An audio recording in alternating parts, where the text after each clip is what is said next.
Hey everybody, Brayden here, welcome back to a new video. Today we're going to be covering game number 5 in my 7th tournament.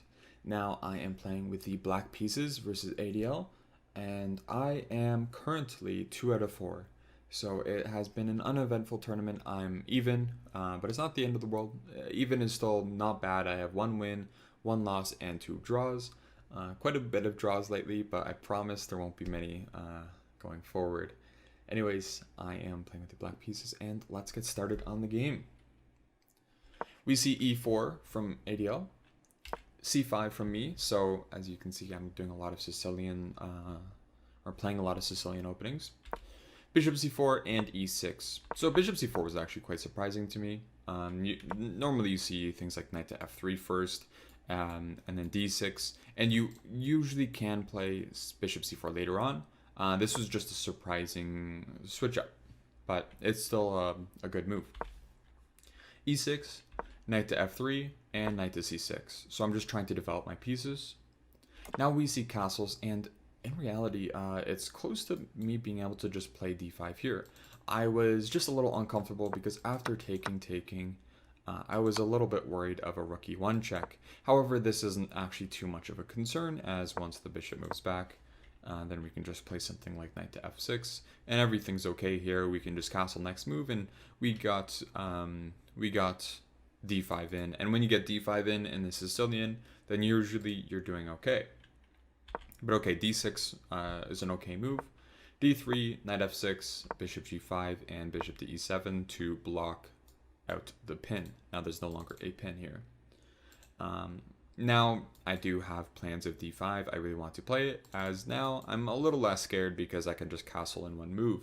Whereas before, as we saw, it took a few moves. None of my kingside was developed. So going for a move like this, even though it might be best, is a little scary. So d3, knight f6, bishop g5, bishop e7. Now we see c3. Now they're going for d4, and I still need to go for d5.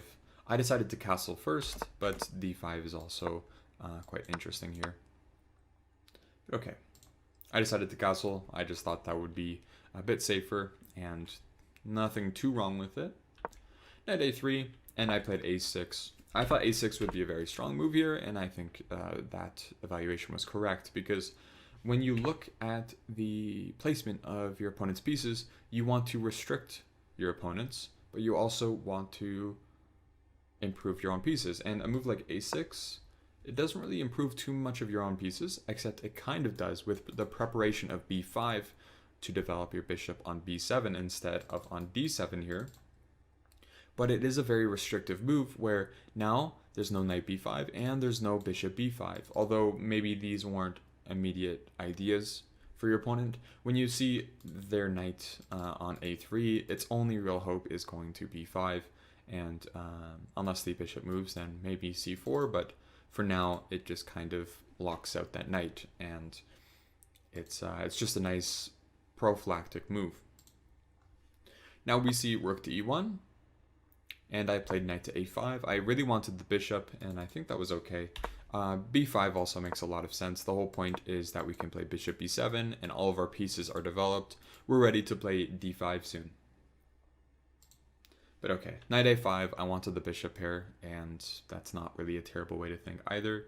The only worry here is, if they play something like h3, would they consider taking with the pawn? And all of a sudden, maybe the d6 pawn will be a weakness, surprisingly. So that was possibly a way that my opponent could play here, but they did not. They played a bit of a suspicious move here. They played b4. And b4 just encourages me to take on c4, something I already wanted to do, but it just creates a weakness in their position.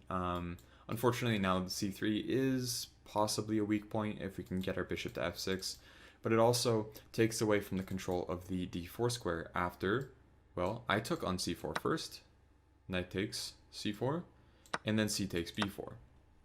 And the whole point is after they recapture, they're covering d4 less.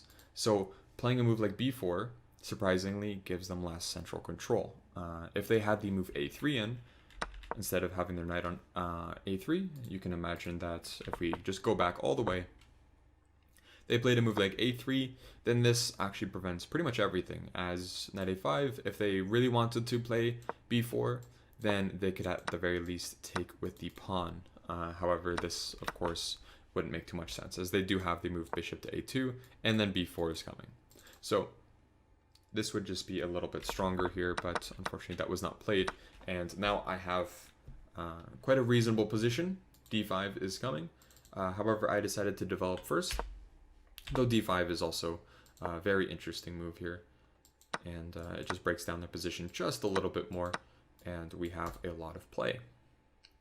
But okay, c takes b4, and bishop to d7, a3, and bishop to b5. Now we see a bit of a problematic move from my opponent. They played queen c1.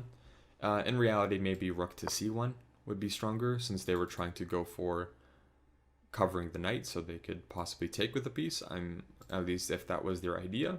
But the problem is, after queen c1, they're putting their queen into a possible pin. And the move when they put their queen on an open file, you should be thinking of the same, except not with your queen, with the rook. Now there's an immediate threat of d5, and d5 is already hard to stop, as it's an immediate issue. And we see here, rook to b1, they missed my threat. I play d5, and d5 wins the knight. As if the knight moves, we can win the queen for the rook, and we are up 4 points of material. This is a winning position. But d5, knight f to e5, and I took on c4. D takes c4 and bishop to a4. But after rook d1, they also missed that I was covering it with my bishop. So I ended up just taking on d1 and then playing rook f to d8. Now we can see here I am just up a full rook, and this is just winning. So really all they can try is maybe h3 or g3, as I am threatening a back rank checkmate, or even maybe king to f1. But they also missed that, unfortunately, I was threatening a back rank checkmate. They played knight to f3, and after rook to d1, knight e1, and rook takes e1, checkmate. I ended up winning game number 5, and I finished the tournament with 3 out of 5, so +1. And that's not the worst score. It's, +1 is whenever you can win more games than you lose, then it's always nice. I would say, if we were to take a lesson away from this game, if we go all the way back, I should have played d5 a little bit earlier here. For example, anywhere around here even. There was d5 quite often in the position, and I just ended up not playing it because I wanted to just get it under the best circumstances. However, it already was under very good circumstances, and when you can play d5 in the Sicilian, you're often equalizing and sometimes better. So make sure you can get those d5 breaks in the Sicilian. That is the lesson of today that I want everyone to take away. And that's it for this tournament. I hope you guys enjoyed, and I will see you in the next one. Thank you guys for watching, and have a good one.